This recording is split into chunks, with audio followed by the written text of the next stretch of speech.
आपने मुझे बजट 2020-21 पर बोलने का मौका दिया। मैं आपका आभार प्रकट करता हूँ। माननीय मुख्यमंत्री जी ने जो बजट पेश किया है उसमें वास्तविकता कम और उपचुनाव की छाया ज़्यादा लग रही है। ऐसा लग रहा है कि कोई चुनावी बजट है। घोषणाओं में हवाई किले बना दिए, धरातल पर कब उतरेगा ये कुछ कह नहीं सकते। पिछले 2 साल में जो घोषणाएं की थी वो घोषणाएं खाली घोषणाएं रह गई।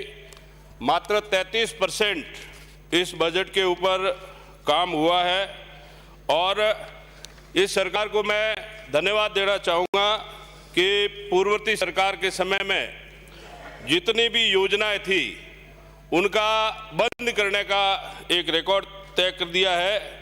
देश के गरीब के लिए जो भामाशाह योजना थी उसको बंद किया। भामाशाह स्वास्थ्य बीमा योजना, अन्नपूर्णा रसोई, मुख्यमंत्री जन स्वावलंबन योजना, ग्रामीण गौरव पथ और किसानों को जो 10,000 रुपये की सब्सिडी दी जाती थी वो सारी योजनाएं इस सरकार ने बंद करने का एक रिकॉर्ड कायम किया गया। शिक्षा के क्षेत्र में मैं कहना चाहूँगा, पिछली बार हम लोग वहाँ बैठते थे और यहाँ पर हमारे सत्ता पक्ष के लोग जो भी है यहाँ बैठा करते थे। एक ही बात कहते थे कि भारतीय जनता पार्टी की सरकार ने स्कूलों को बंद कर दिया। 22,200 स्कूलें बंद करने की बात की गई। कांग्रेस के घोषणा पत्र में कहा गया था कि हम इन स्कूलों को खोलेंगे, परंतु अभी तक 978 स्कूल आपने खोले हैं। ये जनता के साथ में बहुत कुठाराघात है। कांग्रेस की कथनी और करनी में बहुत फर्क है। इंग्लिश मीडियम की स्कूल खोलने की आपने वाहवाही खूब लूटी है और आज के युग की मांग भी है कि इस प्रतिस्पर्धा के युग में हमारे गरीब बच्चे इंग्लिश की शिक्षा ले सके।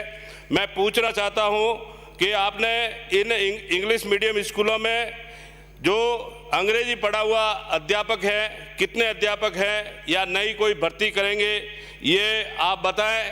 अभी मैं पिछले इसी सत्र में सुन रहा था सरकारी कॉलेज खोलने की खूब वाहवाही लूटी जा रही है। हमने 88 कॉलेजें खोल दी। सभापति महोदय, मेरे रानीवाड़ा उपखंड कार्यालय पे हमारी सरकार के टाइम में कॉलेज स्वीकृत हुई थी। 6 करोड़ का एस्टिमेट भी दिया गया है, परंतु इस सरकार के काम करने की मंशा नहीं है।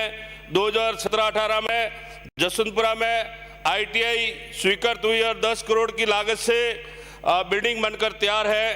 पिछले विधानसभा में मैंने सवाल लगाया था तो मंत्री जी ने कहा कि इसको बहुत ही जल्दी खोलेंगे। आज दिन तक न तो कोई वहाँ कर्मचारी लगा है न कोई स्टाफ लगा हुआ है। सड़क के बारे में मैं कहना चाहूँगा कि हमारे जालोर जिले में और रानीवाड़ा विधानसभा में सड़क के नाम पर एक विकास पथ स्वीकृत हुआ है, वो भी आज काम नहीं हुआ है।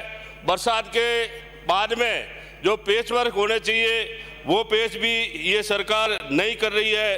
2019-20 में सरकार ने घोषणा की थी कि 500 से अधिक आबादी वाले 1,900 गांवों को 4 साल में हम चरणबद्ध रूप से जोड़ेंगे और 2 साल हो गए हैं। जोड़े कितने हैं? 57 गांव।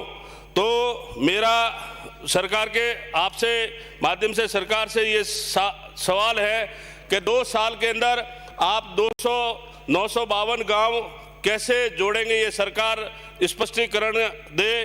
हमारे रानीवाड़ा विधानसभा में जसवंतपुरा और जालोर के बीच में टोल रोड है, BOT बेस पर है और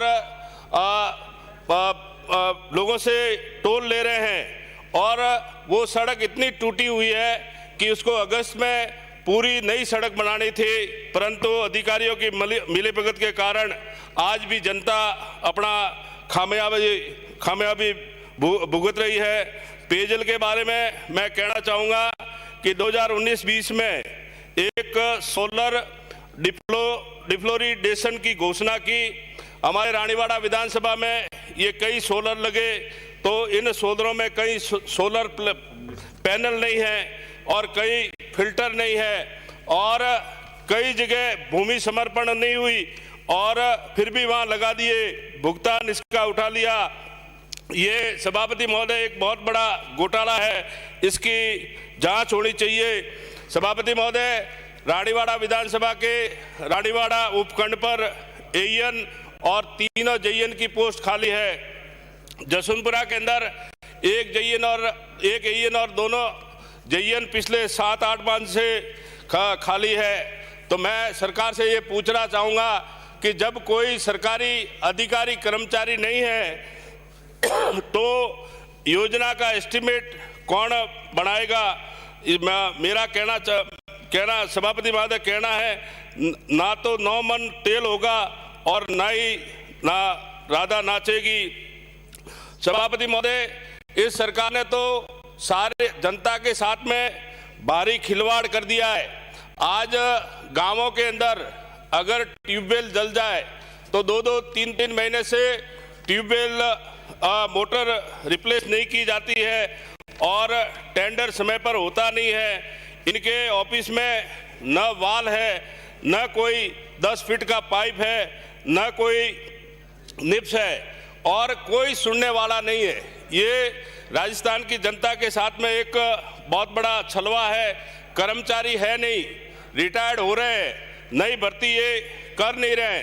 सभापति महोदय, पूरे राजस्थान के अंदर पूर्ववर्ती सरकार के समय में जितने भी आरओ प्लांट लगे थे वो सारे आरओ प्लांट अधिकांश बंद हैं। मेरे यहाँ रानीवाड़ा विधानसभा में पिछले 1.5-2 साल से सारे आरओ प्लांट बंद है और नर्मदा की सुबह मैंने बात कही। सभापति महोदय, नर्मदा का जो डीआर मेन प्रोजेक्ट है और क्लस्टर का काम हो रहा है, नर्मदा में गांवों में पानी पहुंचाने की बात कही गई है। मैं जल जीवन मिशन के माध्यम से सरकार का ध्यान आकर्षित करना चाहूँगा कि रानीवाड़ा विधानसभा के कई गांव छितराई हुई ढाणी में रहते हैं, वहाँ पर पानी या तो है नहीं या फ्लोराइड है। तो सबसे पहले उन गांवों को इस जल जीवन मिशन के तहत 500 करोड़ की डीपीआर बनी हुई है, आप इसको जोड़ाने की कृपा करें। बिजली के मामले में मैं कहना चाहूँगा कि हमारी सरकार के समय में किसान बिजली जाने का इंतजार करता था और आज इस सरकार में किसान बिजली कब आएगी इसका इंतजार कर रहा है। किसानों को 6 घंटे बिजली देने का वादा किया था और उसमें भी भारी ट्रिपिंग है। जले हुए ट्रांसफार्मर महीने ये बदल नहीं पा रहे हैं और सरकार ने ये घोषणा की थी 16 जिलों में कि हम दिन में बिजली देंगे।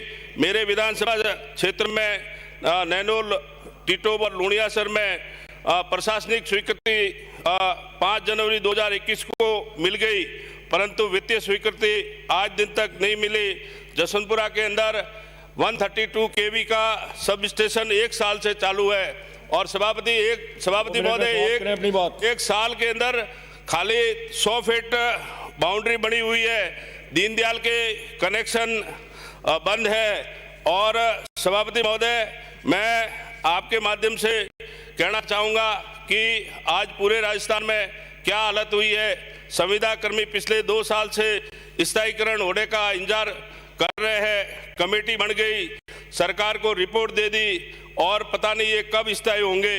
ये का ये हाल हमारे विद्यार्थी मित्र है, पंचायत सहायक है, पैरा टीचर है, लोक जुम्बिश है, शिक्षा कर्मी है, विधायक सहायक है। 1,50,000 संविदा कर्मी दीपावली से पहले नियमित होने का सरकार ने वादा किया था।